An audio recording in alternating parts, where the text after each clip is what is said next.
Shalom, selamat berjumpa lagi kepada para pemirsa dimanapun berada. Tentunya kita panjatkan puji syukur di mana oleh karena berkat dan perlindungannya kita boleh bertemu kembali untuk bisa mengikuti kelas persatuan guru-guru sekolah sahabat dewasa di Jemaat Tanjung Anom.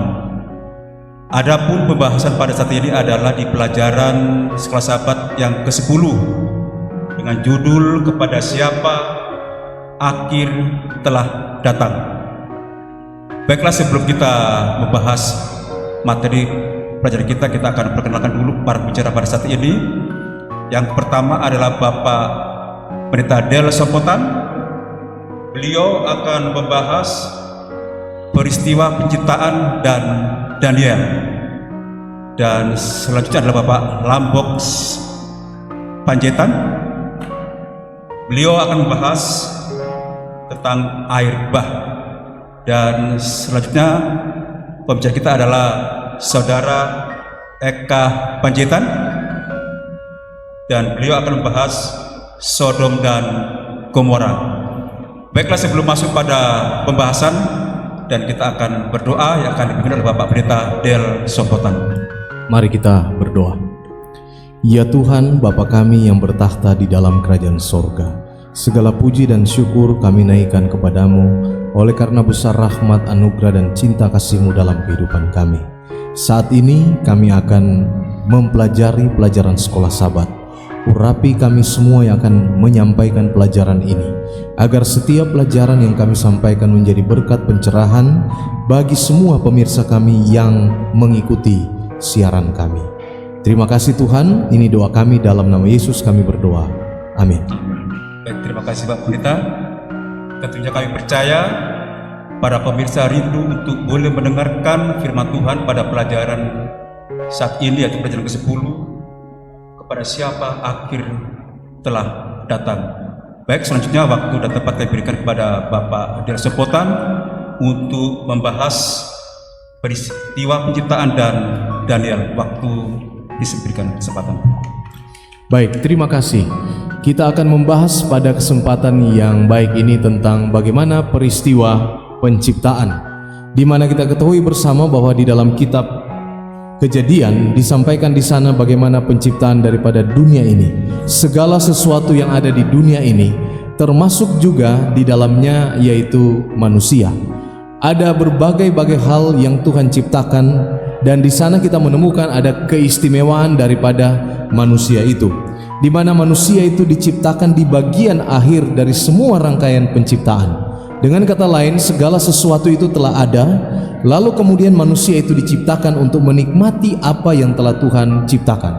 Hari pertama, hari kedua, hari ketiga, hari keempat, kelima, dan hari keenam. Semua telah lengkap, baru kemudian manusia itu masuk sebagai ciptaan.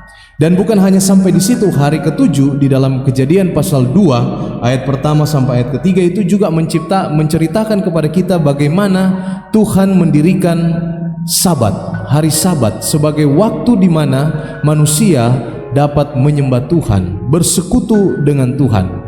Tuhan memerintahkan manusia untuk menguduskan hari Sabat, bersama-sama dengan Tuhan di dalam kekudusan hari Sabat. Dan ini menjadi sangat penting sebagai aplikasi bagi kita saat ini. Bagaimana kita juga menyadari bahwa kita ini ciptaan Tuhan yang mulia.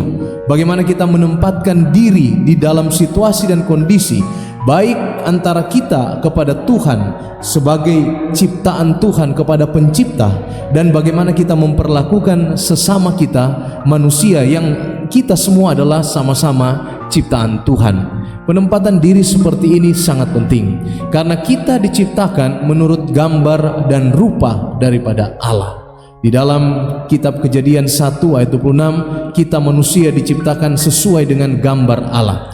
Artinya kita ini ada cerminan Allah, bukan hanya sebagai kondisi fisik saja, tetapi juga karakter yang mencerminkan karakter dari Tuhan. Lalu di dalam kitab Daniel menceritakan berbagai hal kepada kita, banyak sekali menyangkut nubuatan-nubuatan dan nubuatan-nubuatan kepada siapa akhir telah datang. Bagaimana kita melihat bahwa kitab Daniel adalah kitab nubuatan yang berusaha untuk membantu kita untuk membuka pikiran kita, memahami apa yang akan datang di penghujung daripada dunia ini. Peristiwa-peristiwa apa yang terjadi yang mana memberikan kepada kita tanda-tanda bahwa kedatangan Kristus akan segera terjadi. Beberapa pelajaran yang lalu kita sudah belajar bagaimana kitab Mazmur menguatkan tanda-tanda itu. Saat ini kita yang hidup juga melihat bagaimana peristiwa-peristiwa ini yang terjadi di dunia ini menguatkan apa yang dinubuatkan di dalam kitab Daniel. Daniel dipakai oleh Tuhan dengan cara luar biasa untuk menuliskan nubuatan-nubuatan ini bagi kita, untuk menjadi penuntun bagi kita di dalam perjalanan kehidupan kita di atas dunia yang berdosa ini. Kepada siapa akhir telah datang, sebuah amaran kepada kita untuk kita harus hidup setia kepada Tuhan sampai kesudahan akhir daripada dunia ini. Saya kira ini bagian awal dari pelajaran sekolah Sabat ini yang mungkin boleh kita sampaikan sebelum kita masuk lebih dalam lagi di dalam pelajaran-pelajaran yang lain. Baik, terima kasih Pendeta. Luar biasa bagaimana sudah disampaikan peristiwa-peristiwa penciptaan dan juga tentang Daniel, tentang peristiwa-peristiwa yang akan datang. Baik, selanjutnya kita akan mendengarkan ulasan dari Bapak El Panjaitan tentang air bah. Waktu diberikan. Terima kasih Pak Ulet. Saya akan membahas tentang air bah pada malam hari ini.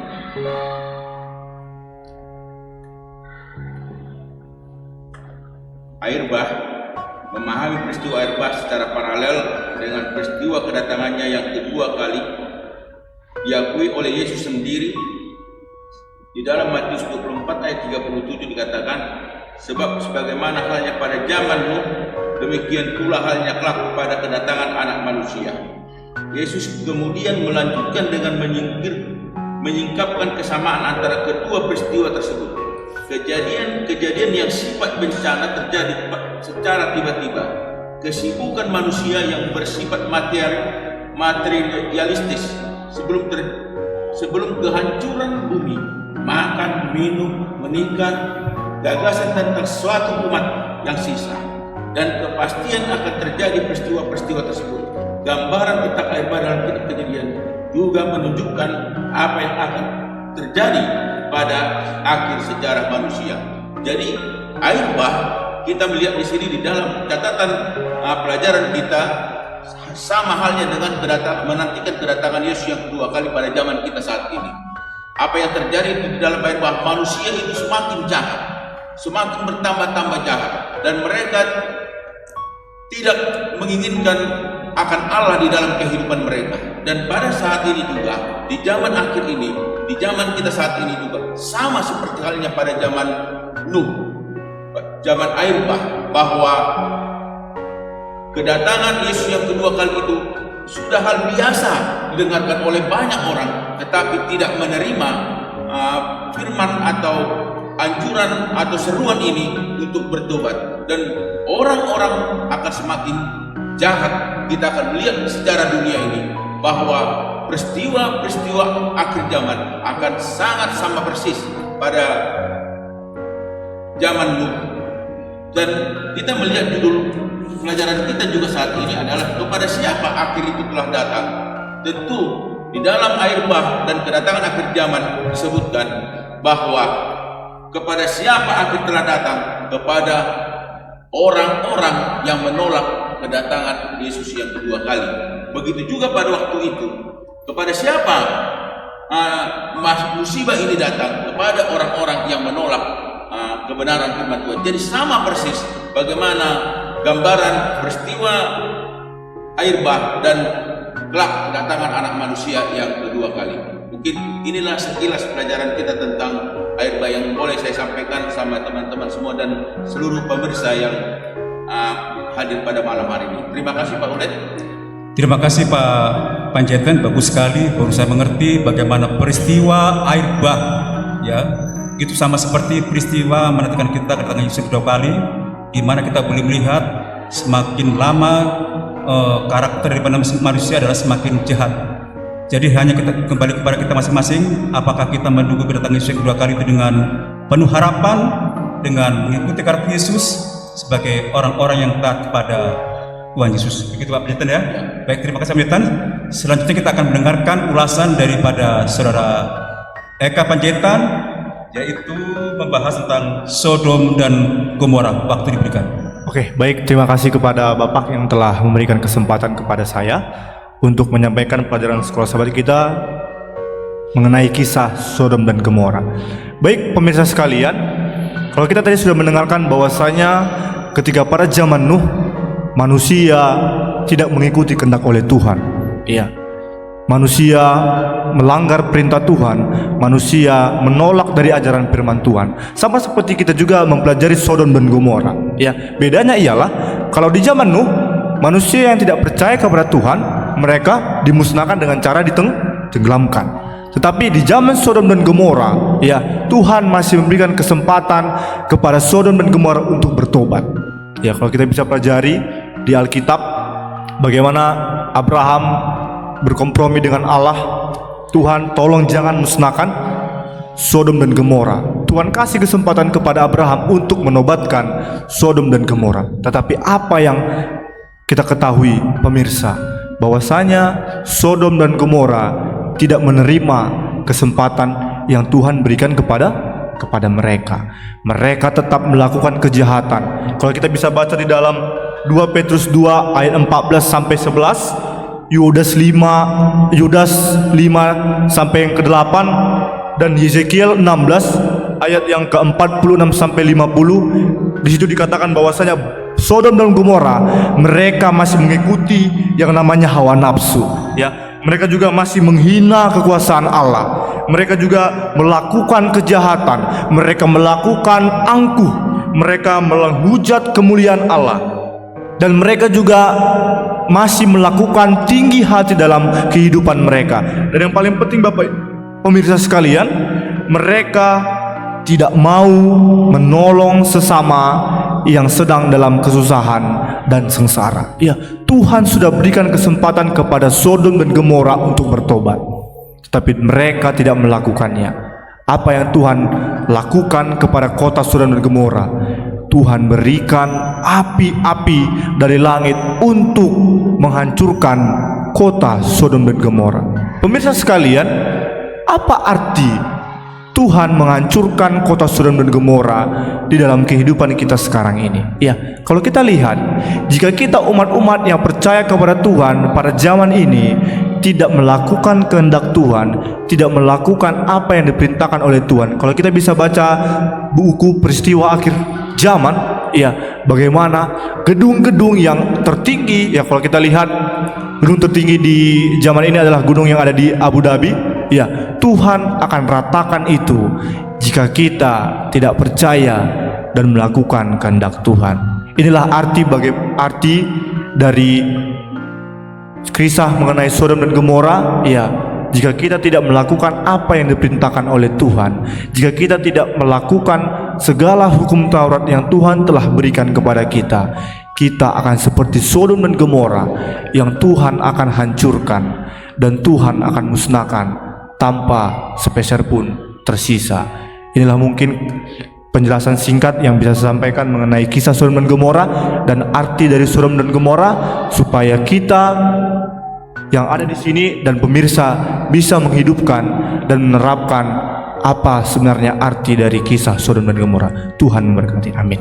Terima kasih Mas Eka Panjaitan. Tadi sudah dibahas mengenai peristiwa penciptaan oleh Bapak Pendeta Nelson Potan, bagaimana begitu indahnya Tuhan menciptakan alam semesta ini, tapi oleh karena dosa manusia diberi keluar daripada Taman Eden. Dan juga disampaikan oleh Bapak Erpan Panjaitan mengenai Erba, bagaimana begitu jahatnya manusia sampai dia tidak mau mendengar akan amarah-amarahnya, sampai Tuhan memusnahkan hanya satu keluarga yang diselamatkan Pak ya. Itu juga mengenai Sodom dan Gomora semakin jahat, Tuhan mau menghabiskan sampai menawar Pak ya.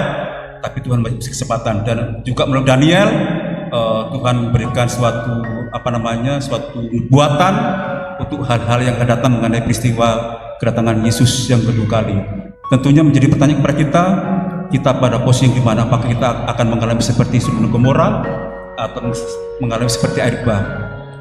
biarlah kita juga selalu bersedia bagaimana kita rindu Yesus datang kedua kali untuk kita selamatkan. Terima kasih kepada Bapak dari Sopotan, Bapak El Panjaitan, dan juga Bapak Eka Panjaitan. Tapi di sini ada satu pertanyaan, boleh Pak ya, supaya lebih jelas para pemirsa akan memahami bagaimana pelajaran kita yang kita bahas ini lebih tajam lagi di dalam satu jawaban pertanyaan ini. Pertanyaan adalah begini Pak, mengapa penggunaan bahasa eskatologis oleh Daniel untuk menggambarkan keadaannya saat ini juga memberi kita pengharapan dan jaminan bahwa hidup kita memiliki makna dan terbuka untuk kekekalan. Selanjutnya, bagaimanakah bahasa ini juga memberikan kita tuntunan dalam cara kita hidup, makan dan minum, berpikir, menikmati hidup, dan berhubungan dengan orang lain, termasuk musuh-musuh kita. Terima kasih Paulet. Ini pertanyaan yang sangat bagus. Untuk memahami akan hal ini kita perlu dulu mengetahui apa arti eskatologi. Banyak orang sudah tahu, tapi baiklah saya mengulangi sedikit. Eskatos adalah terakhir, ini bahasa Yunani yang artinya terakhir, dan logia, logos itu artinya ilmu atau pengetahuan. Jadi berbicara menyangkut eskatologi itu adalah berbicara menyangkut peristiwa-peristiwa yang ada di bagian akhir daripada dunia ini. Peristiwa-peristiwa apa saja? Ada ruang lingkupnya, seperti tentang kematian, kehidupan setelah kematian, penghakiman akhir, kebangkitan orang mati, kedatangan Kristus yang kedua kali, sorga dan neraka, akhir zaman, dan masa depan dari dunia. Kita beruntung dan bersyukur kita punya Daniel yang telah menuliskan nubuatan-nubuatan itu lewat kitab Daniel dan juga ada di kitab Wahyu. Apa keuntungannya bagi kita? Kita bisa membaca itu, kita sudah mengetahui artinya, sehingga kita yang hidup di akhir zaman ini, yang menjalani nubuatan ini, dapat seharusnya lebih siap untuk menghadapi akan kedatangan Kristus yang kedua kali dan berbagai-bagai pergumulan yang menyertai umat-umat Tuhan yang akan diselamatkan di penghujung sejarah dari dunia ini. Berbagai peristiwa sejarah membuktikan nubuatan ini. Itu sudah pasti bahwa nubuatan yang belum terjadi pasti itu akan digenapi. Jadi sangat bersyukur kita orang-orang yang hidup di akhir zaman ini yang telah membaca dan tahu arti dari kitab Daniel ini, sehingga nubuatan-nubuatan ini menjadi sumber kekuatan bagi kita untuk menjalani kehidupan ini dengan memandang kepada Tuhan. Terima kasih, sangat jelas sekali tentunya dari penjelasan jawaban dari Pak Pendeta bagaimana eskatologis akan menyampaikan peristiwa yang sekarang ini, akhir zaman ini, tentunya dengan firman Tuhan tulisan daripada Daniel. Di sana ada pengharapan dan jaminan hidup untuk hidup yang kekal melalui Yesus dua kali Pak ya, datang Yesus dua kali. Baik, terima kasih kepada Bapak Pendeta Del Sopotan dan juga Bapak El Panjaitan, Bapak Eka Panjaitan. Ada satu lagi Pak, dari semua penguasa-penguasa tadi itu, tak tolong Pak Pendeta memberikan suatu konklusi atau kesimpulan sehingga kita mengerti maksudnya kepada siapa sih akhir telah datang ini dari peristiwa tadi Pak. Boleh Pak diberikan. Baik, terima kasih Pak Ulet. Tadi kita sudah melihat bagaimana awal yang indah penciptaan dari dunia ini. Walaupun di ujung penciptaan itu terjadi dosa, tetapi kita sudah melihat ada rencana keselamatan, ada nubuatan yang justru dihasilkan untuk kebaikan kita manusia. Dan kita juga sudah melihat bagaimana peristiwa Sodom dan Gomora, di mana ini satu contoh dari orang-orang yang memberontak terhadap Tuhan, hasilnya seperti apa. Dan tadi juga kita sudah melihat berbagai-bagai hal menyangkut contoh di air bah, bahwa ada pekabaran yang disampaikan, tapi hanya sedikit orang yang percaya, bahkan sangat sedikit. Semuanya ini akan terulang dan terulang lagi, dan mungkin di zaman sekarang kita sementara menjalani peristiwa-peristiwa yang mirip dengan apa yang terjadi di air bah, apa yang terjadi di Sodom dan Gomora. Tetapi syukur kepada Tuhan, nubuatan dari kitab Daniel meneguhkan kita untuk kita tetap memandang pada Tuhan. Kita tetap mencermati nubuatan ini, lalu kita bandingkan itu dengan situasi zaman sekarang yang sementara kita hadapi. Dan apabila itu sudah kita gabungkan, maka kita akan semakin dekat kepada kedatangan Tuhan. Maka kita harus hidup lebih setia lagi kepada Tuhan, sehingga harapan kita ketika Tuhan datang, kita terkumpul di orang-orang yang diselamatkan, bukan orang-orang yang akan dibinasakan di api neraka. Kerinduan kita ingin masuk ke dalam kerajaan sorga, hidup kekal bersama-sama dengan Tuhan sebagai Raja kita.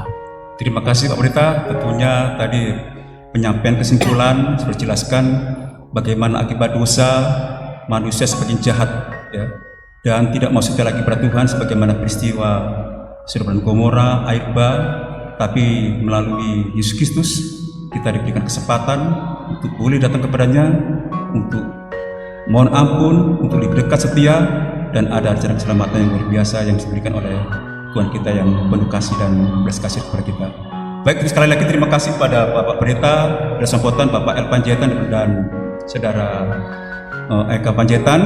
Sebelum kita tutup, doakan dipimpin oleh Bapak El Panjaitan, ya, doakan firman Tuhan ini, juga doakan kepada para pemirsa mendengarkan agar melalui firman ini ada suatu pemahaman bagaimana Tuhan sangat mengasihi kepada kita, walaupun ada hal-hal peristiwa yang sangat kejam, ya, tentang Sodom dan Gomora dan air bah, dan pada akhir zaman ini Tuhan memberikan kesempatan kepada kita agar untuk mengubah, ya, bertobat, datang kepada Tuhan agar kita boleh diubahkan dan kita boleh menantikan kedatangan Yesus yang kedua kali. Oke, kami persilakan Bapak El Panjaitan untuk berdoa.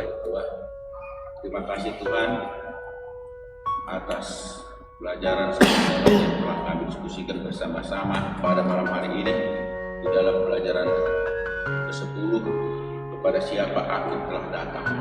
Terima kasih Bapa, penciptaan-Mu yang begitu sempurna, namun kami sebagai manusia ciptaan-Mu merusak semuanya itu Tuhan. Tetapi belas kasih-Mu yang begitu luar biasa akan menyelamatkan orang-orang yang takut kepada Tuhan, orang-orang yang setia kepada Tuhan, dan tentunya kelak kedatangan-Mu yang kedua kali menjemput umat-umat yang menerima Engkau sebagai juru selamat. Biarlah Tuhan memberkati kami semuanya, Pendeta dan Semprotan sebagai Gembala Jemaat di Tanjung Anom, Bapak Ulet sebagai pimpinan Sekolah Sahabat di Tanjung Anom, dan PHD Eka Panjaitan yang sedang melakukan pekerjaannya atau pelayanannya di Jemaat Tanjung Anom ini dari Siantar, dan hamba sendiri Panjaitan sebagai ketua jemaat. Kiranya Tuhan memberkati kami, Tuhan memberkati seluruh anggota jemaat. Ampun dosa kami Tuhan, dalam nama Yesus kami berdoa dan mengucap syukur. Amin. Amin. Baik, demikian pembahasan pelajaran kita yang ke-10. Semoga menjadi berkat dan memberikan mengubah kepada para pemirsa bagaimana Tuhan selalu mengasihi kepada kita semuanya. Sampai jumpa, Tuhan memberkati.